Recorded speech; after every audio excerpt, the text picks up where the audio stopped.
This episode is brought to you by Indeed.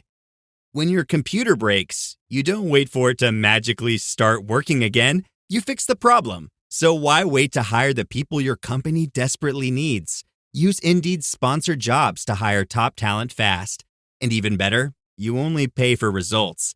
There's no need to wait. Speed up your hiring with a $75 sponsored job credit at Indeed.com/podcast.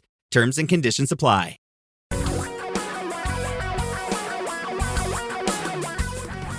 Reality radio for a really great future. We're talking real money. Welcome back to the show. I'm Don McDonald along with Tom. Yeah, I've got like 3 seconds of latency here. Yeah, you do. No, I really do. Inside it's your really head. Weird. Oh, no. Okay, you're talking about like... So while I try and get rid of the latency, you're stuck talking. That's okay, because I'm good at that kind of thing. Here we are on Talking Real Money. Our telephone number is very easy. It costs nothing. And actually, if you call and ask a question, we're going to give you a free copy of Don's updated book, Financial Physics. Here's the number, 855-935-8255, 855-935-TALK. And we've talked about everything today from 401ks to getting an inheritance to should I be setting money aside in deferred comp, even though I've got a very great pension. And what to do with a variable annuity I bought 12 years ago. But I wanted to spend a little time talking about risk. Risk. Because, okay, you do that. Yeah, because most people just want to talk about getting rich. I just want to make a lot of money, Don. I don't want to talk about losing it. You guys are always so negative. You just talked about how I could put this money into a house and the price of the house could go down. Well, real estate never goes down. I don't like thinking about going down. Exactly. Oh, yeah, not in Seattle. It never goes down in Seattle. Seattle's unique. It's just always up. And by the way, I've had periods of time where I lived here, and it did go down, by the way, several times. But the reason I raise this issue is because most people we talk to who either come to a class, retire meet, sit down and have a conversation, generally don't know two things. Generally don't know how much risk they're taking in their portfolio. In other words, how much in stocks, bonds, and cash. And they rarely know how much risk you need to take. What rate of return? So we talked about last hour about CalPERS trying to make more by having money in private equity. But so I'm always fascinated when I read these studies. And this study said baby boomers heavily invested in stocks are putting retirement savings at risk. Why? I always think, well, what are they talking? Who wrote this stupid article? Well, it starts with a C and ends with another C. Oh, CNBC? There you go. Yeah. I can look across the river and see their place over there, and it's filled with a bunch of incompetence. They claim that in 2015, 30% of IRAs, individual retirement accounts, were more than 90% invested in equities. Well, okay, how old are these people? Well, these are baby boomers, and they're saying, well, the next bear market comes along, you're going to lose a lot of money, you won't be able to retire. Okay, well, first of all, they don't know how much of IRAs are in banks where there are a lot of money that, sadly, that are making 1% to 2% for one thing. They don't know, they can't get in and look at 401ks, 403b, all that kind of thing, and whether people are going to rely on pensions. There's a lot of factors that go into this. No one should ever tell you how much risk you should take. That's a personal thing that is reliant on your ability to take risk, number one, and how much money you need to make and how much risk you're willing to absorb as the result of that, right? And not necessarily based on your age. Yes, thank you. You may be about to retire, but you may be very comfortable taking risk. Here's the other thing that drove me nuts. It said Roth IRA accounts for people aged 65 to 84, 63% invested in stocks. Well, I think personally, because Roth is generally a smaller part of your overall holdings, probably should be more than that. Most of it should be in stocks because you hope for a faster growth there in a Roth in a tax-free environment, right? Well, but there again, the reality is, and this is something they never mention in these stories, it should be based on you, on your personal tolerance for and need to take risk. It's a combo. You actually have to do both. How much risk can you stand? And then how much risk do you really need to take? Yeah, and this is another reason that I struggle a bit with the fact that now it's about, I think it's almost 6 out of every $10 in company retirement plans are in target date funds, where you're saying, I'm going to retire on January 1st, 2025. So then they're going to say, okay, then you got this much in stocks and this much in bonds. They do not know you. It's better than nothing, though. That's true. This is where we're getting better than no plan. It's always better to have a weak plan than absolutely no plan for how you're going to manage the risk of your portfolio as you get closer and closer to needing the money. And many times people have a 401k where they have 6 funds. They divide it. They put 1/6 in each one because they think that's what you're supposed to do. Yeah, I've seen that a lot. I had a friend who had like 100 choices. Yeah. And he was just like going to put 1% there and 1% there and 1%. That's a lot of work, by the way. I'm going, wow, let's just simplify this. How about these 2 funds? Oh, there we go. Yeah. So this is, don't ever read a study, and you've talked about this last hour, that says, here's what the market's going to do, so you should act. Number 2, don't read a study that says you're this old and this much of your money should be in stocks, because they don't know. It's an individual decision you have to make, right? Yeah. And plus, I also hate those stories that say, if you put your money into the market at the top on this day, it took you X number of years to recover, like you only invested on the one highest price day the market ever had. That's not the way investing works. It's called, let's see, there are lies, damn lies, statistics. 855-935-TALK's our number. Paul and Don are talking real money. Do you need a little help with your investments? Set up a free, no-obligation appointment with one of our advisors at TalkingRealMoney.com. For your real life and real future, Tom and Don are talking real money. Once again, that phone number to reach the show that helps you with your dough is 855-935-TALK. I'm Don McDonald, Tom Cox over there. I'm in New York, Tom's in Seattle. I don't know how this works, but it does. It's just like magic. I can be in 2 places at once. I don't know how it works. Scott, you're up. Welcome to Talking Real Money. Hey, Scott. Hello. Hey, Scott. Hello. I have a question. Should be a quick one. I have an inherited IRA that I'm required to take a minimum distribution from, but it is in a large commercial franchise place that I'm not sure I shouldn't move it somewhere else.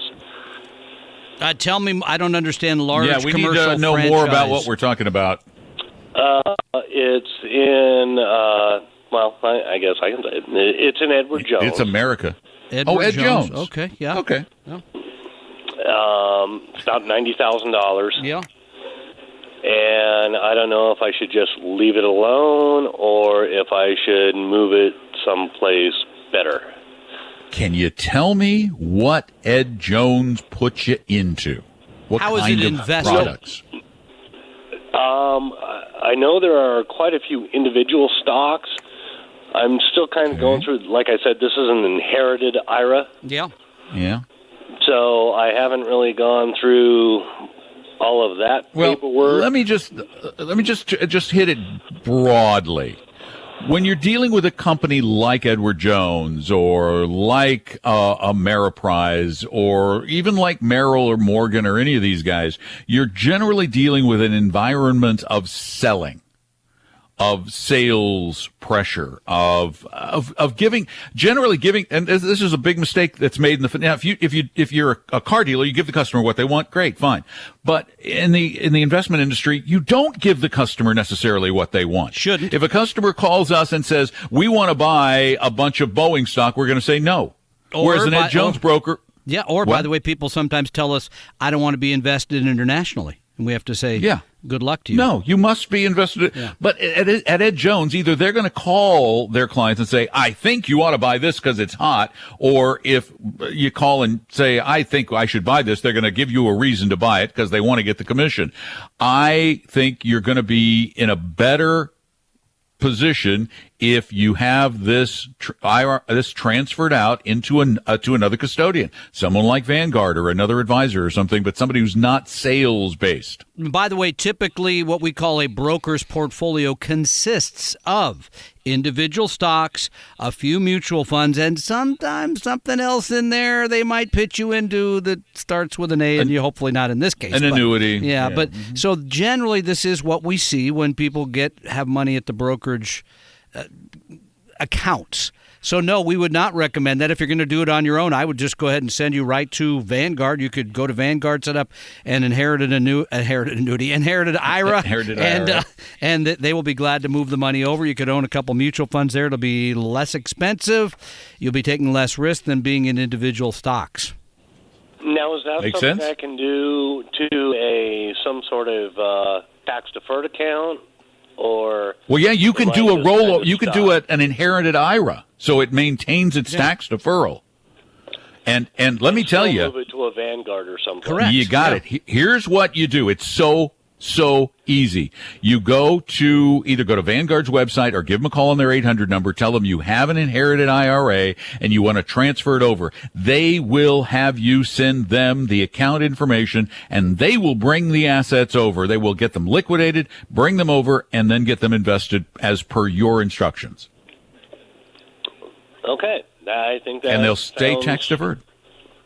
That sounds good, and I think you've answered my question. Thanks, Scott, for your call. Yes, and again, people sometimes are missing when it is an inherited IRA. Once the money's moved from the decedent's account into your inherited IRA at that same custodian, you can move it to any other custodian and without any tax consequence.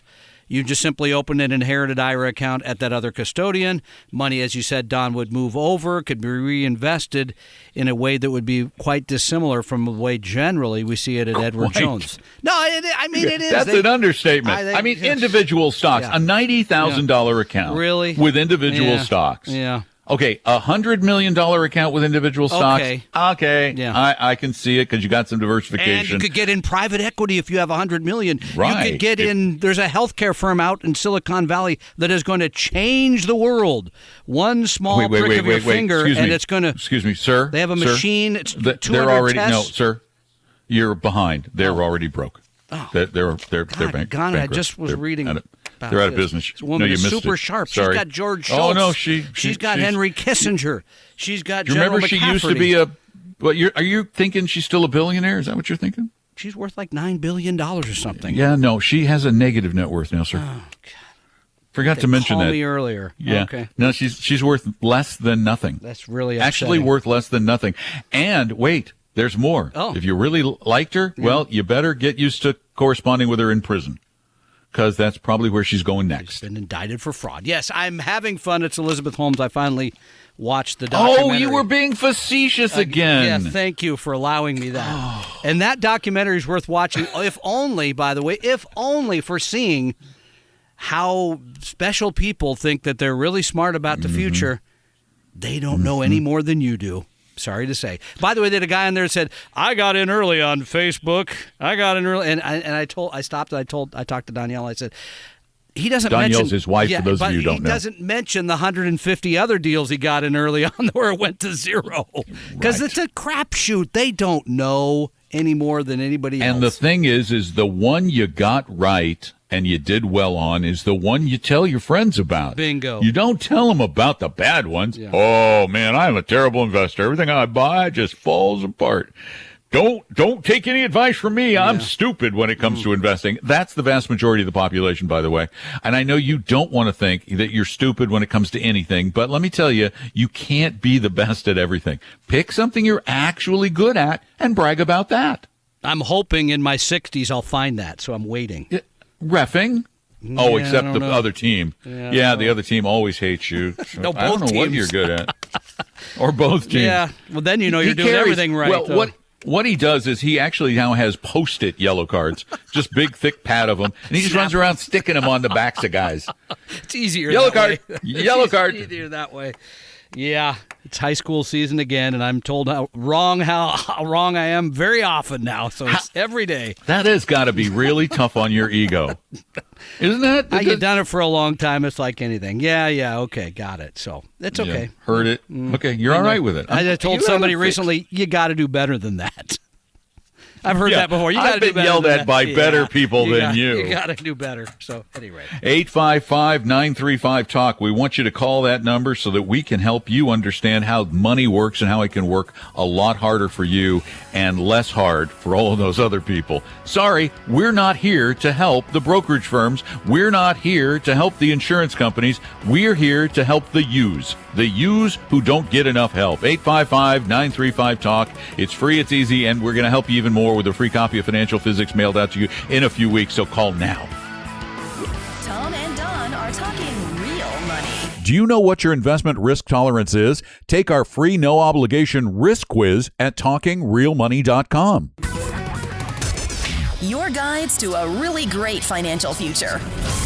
Tom and Don are talking real money. Because it's a huge part of your life. I'm Don McDonald out in New York City. And by the way, I want to brag a little. I went and saw my niece in her final high school musical last year. She won this big award in the Northeast called the Roger Rees Award, and she was a finalist for the Jimmy Awards, which are the Tony Awards for high school performers. This young lady, you got to watch Broadway for Alyssa McDonald. This girl, she's amazing. Good. Congratulations. That's exciting. Yeah, I know. Well, she's got her father is a Broadway actor, my brother, and her mother was a Rockette. How can you fail with that kind of gene pool? Something through the McDonald family there. Well, and her mom's. Yeah. Let's go to the phones. 855-935-TALK's the number. Kelly, you're up. Welcome to the show. Hey, Kelly. Hi, how's it going? Good. So, my question is in regards to saving. So, I have, for retirement and such, I feel like I'm doing okay. I'm maxing out a Roth IRA for myself and for my wife, and pretty close to maxing out what I can do for the 401k. But I have a little bit of extra money that I make, and I'm kind of waffling between put it towards my mortgage payment, like extra payments on principal only, or what I've been doing for the last year or so is putting it into the market in some index funds that are tracking with S&P 500 or with NASDAQ. And what is the interest rate? What is the interest rate of your mortgage?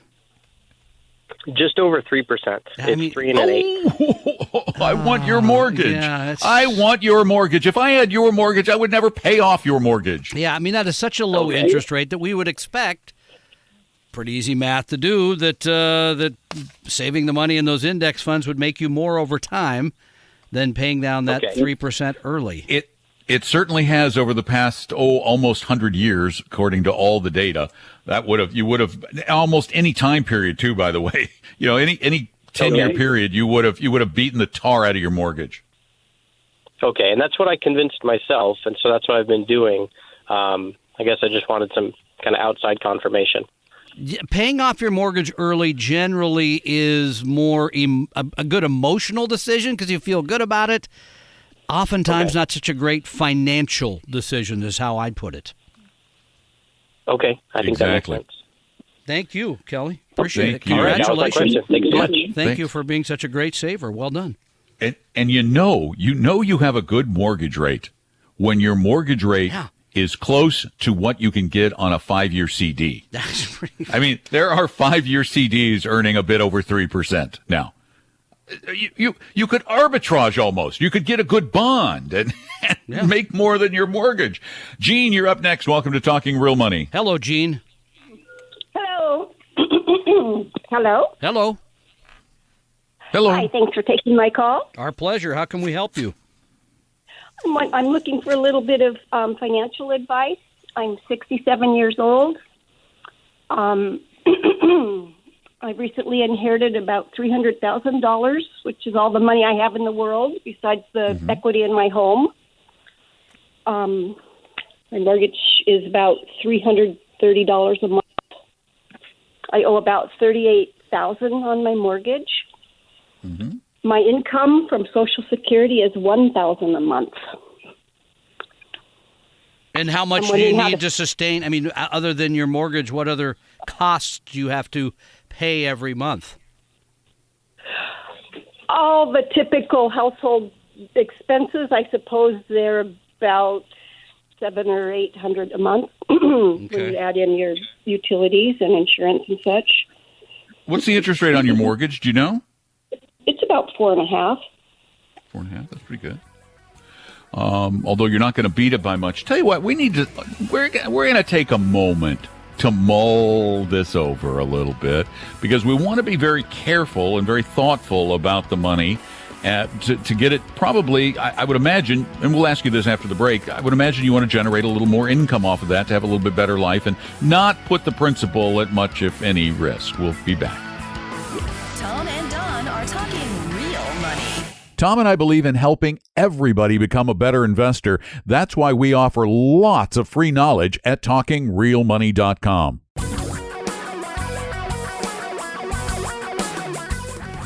Reality radio for a really great future. We're talking real money.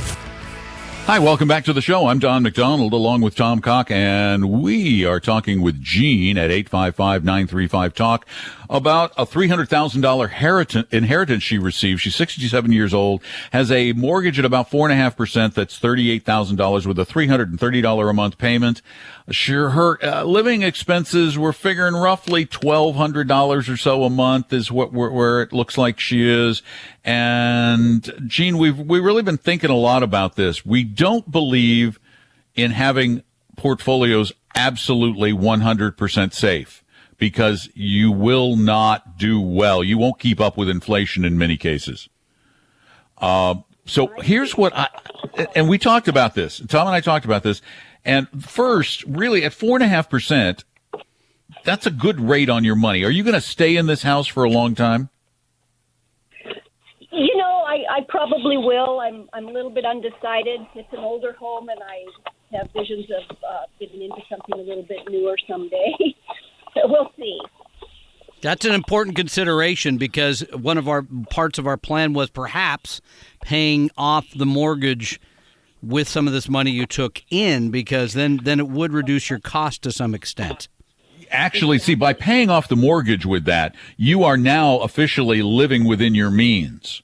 The cost of living is within your $1,000 a month that you get from Social Security, which gives you a high degree of safety and certainty, which is kind of nice. And that's why we want to know if that is important. Then the other thing, with the money that's left, the approximately $250,000 or so, we'd like to see you put some of that in something that has some growth potential to keep your head above the inflation waters. You could go to Vanguard.com, open just a regular account, their regular brokerage account, and maybe take, I don't know, 10, 15% of the money, $30,000 or so, and put it in a stock fund. We usually recommend the Vanguard Total World Stock Index, VT-WAX.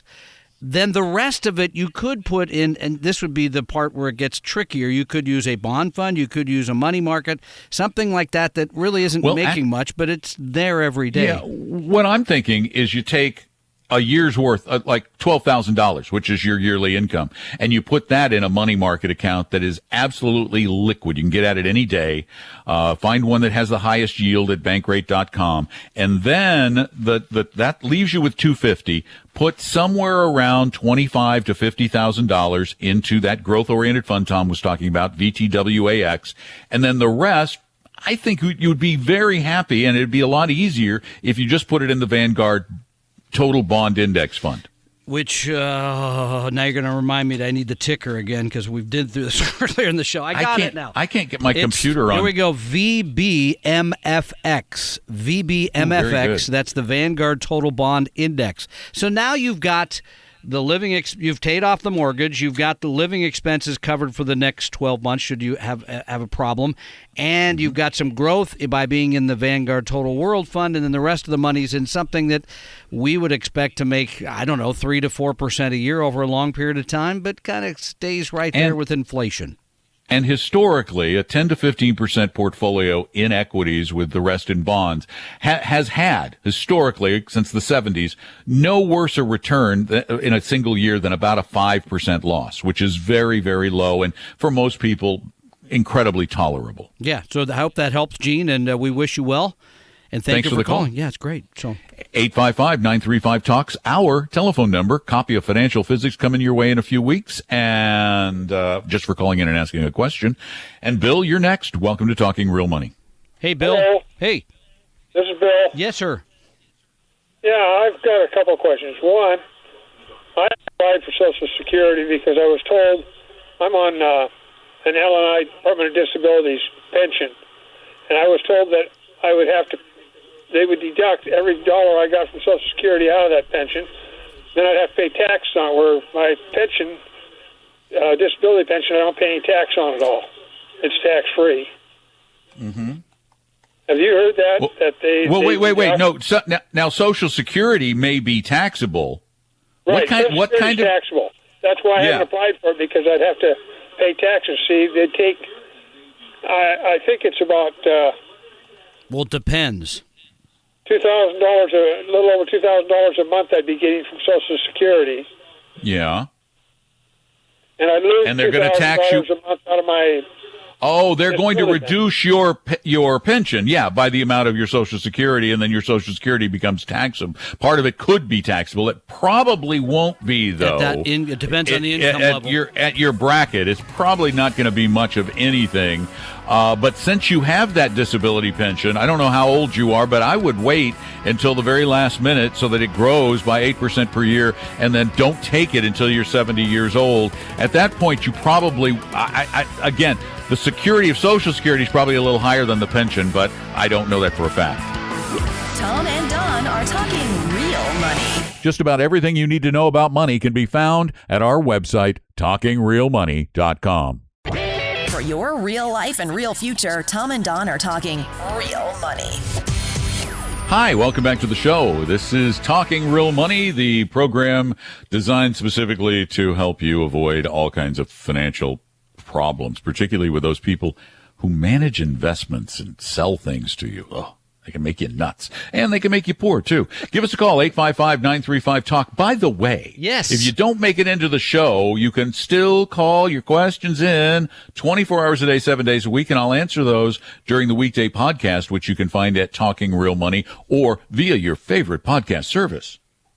Wow, that was a lot of information, and I hope I got some of it. Probably not. 855-935-TALK is our number. Probably not. Sam, you're up next. Welcome to Talking Real Money. Hello, Sam.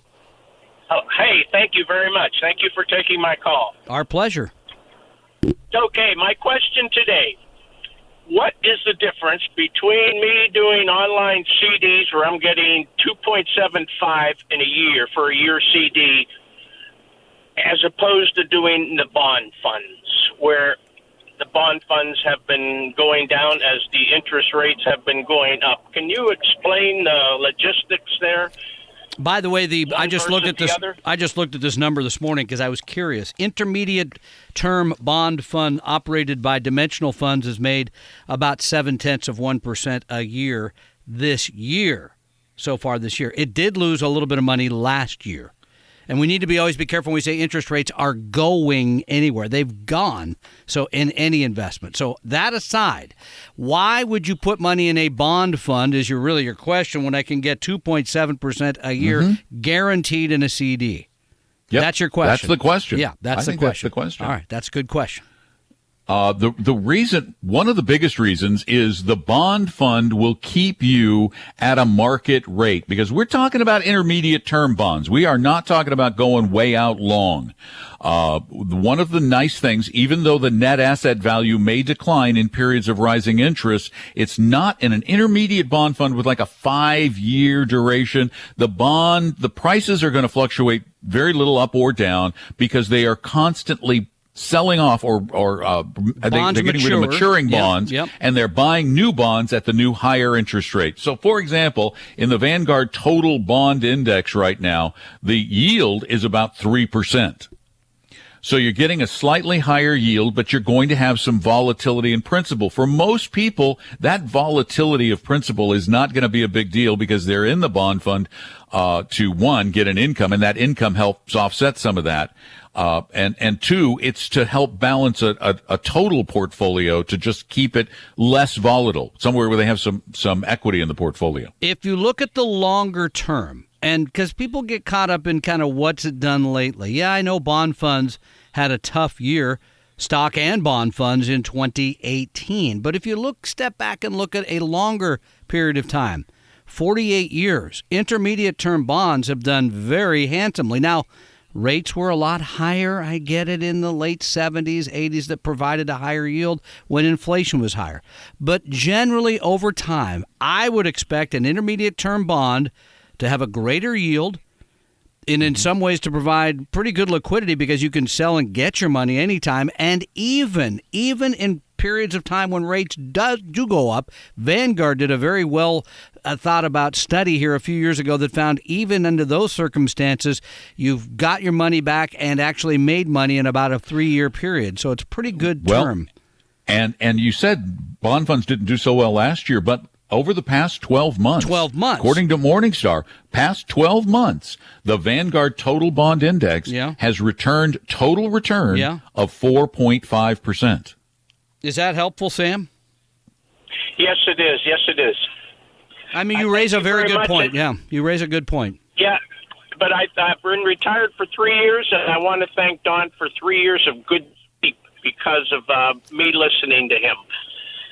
Thank you. Sleep. Thank you. I'm so happy to hear that. That's very kind. That is heartening. Thank you, Sam. I appreciate it.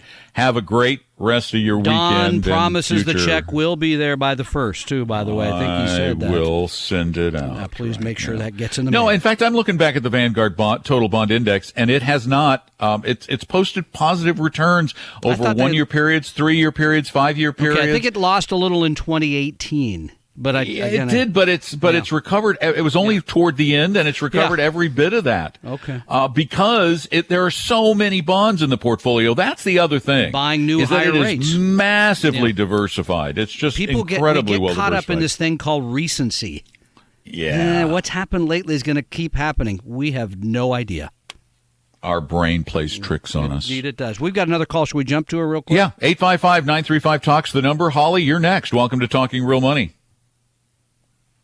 Holly? Yeah. Hi. Hi, can you hear me? We do. Okay. I have just a situation I guess I need some advice on. I'm 62 and a half, still working, and I've got about $50,000 saved. My house is paid for. I basically owe nothing. And I'm spending about maybe $700 a month to live with utilities and all expenses. So I'm planning to work, I guess till 66 or so, and I can save about $50,000 each year up until then. What do I do with my money? Well, can you save it into a retirement account? You know, I went to one of the, like Edward Jones or something. No, don't go there. Well, I was a little uncomfortable because I really felt like I was at a used car lot, you know? Yes, you did. And, that's kind of what. Yeah, that's what. That's a lot. That's kind of like that. It's a sales pitch. Okay, no, but I was asking at your place of work, do you have a retirement account you could put money into? Well, and that's the thing. I work part-time because I get full medical, dental, and vision, and a very small retirement. It's not really. I think it's only $1,300 as of now. I've had my own janitorial business for about 12 years, and so I'm on my own with all the. Okay. That's how you're able to save so much money. Is that's where you're getting enough money to put away $50,000 a year. Now, here's the trick, and Holly, this really is. It boils down to this for everyone. It is a matter of the level of risk you're willing to take to build your assets up to a higher level. Now, as it stands right now, if you for the next 3 years can put $50,000 a year away, when you retire at 66, you're going to have $200,000. I don't know where you live, what country you live in, where you can have total expenses of only $700 a month to live. Congratulations. But I want to come to your country. Yeah, I want to live with you, actually, if you don't mind. I live in Washington. So she's paid off her house, she said. Yeah, I know, but $700 a month for anybody. I'm just. We're impressed. Very impressed. We're impressed. Anyway. Only $150 a month. Wow, love it. So I I'm don't impressed. have any other expenses except utilities and food, whatever. Okay, so then you're gonna I'm what you're happy gonna for live you. on is what Don's getting to. You're gonna live on the $200,000 plus Social Security, basically. Yeah, Right. but I think, gosh, shouldn't I do something with that money to Yes. make it more? He was just getting to that. My answer to you is going to be very, very similar to the answer I gave to Gene. First, I would max out your Roth IRA every year. Do that first. She could do a SEP IRA as well. She could with the money, and that's going to give her some tax deferral. I would, though, at least have 10, 15, maybe 20% in the Vanguard Total World Stock Index. Yeah, I think that's good advice. The rest in the bond index, maybe a little in a money market for rainy days. And come to my class on April 24th, The Science of that's Retirement true. Income, because I'm going to be talking about this exact same thing. You did. You can sign up at TalkingRealMoney.com. You set that call up, didn't you? Tom and Don are talking real money. Would you like to talk to a real investment advisor for free? Set up an appointment at TalkingRealMoney.com. Your guides to a really great financial future. Tom and Don are talking real money. Actually, all kidding aside, Tom had a great point for Holly and all of you who called in trying to figure out how to create the best income in retirement. That's exactly what Tom's Lunch Ed class is about, coming up on the 24th of April. It's just $10 a seat, and that price includes a really nice lunch. You'll get a class. You'll walk away much better informed than you were, and $10. And there are only 16 seats available, and none of them is sold so far, so you're in good shape if you go to TalkingRealMoney.com, TalkingRealMoney.com. We hope you realize that the information provided on Talking Real Money is for educational and hopefully enjoyable purposes only. Providing personalized financial planning or investing advice takes time, so please consult with a really good fee-only fiduciary investment, tax, or legal advisor. We know a good one. Investing must always involve risk. In other words, you can and probably will lose money at times. Also, as much as you want it, no one can accurately and consistently predict the future. So past performance doesn't tell you a darn thing about what the future will bring. Unlike many other programs that say something similar, Talking Real Money is not trying to get you to buy or sell any financial products or securities. Instead, the program is provided as a public service by Vestry, a fee-only registered investment advisor. Thanks for listening, and please visit TalkingRealMoney.com for more information and disclosures. That's a wrap.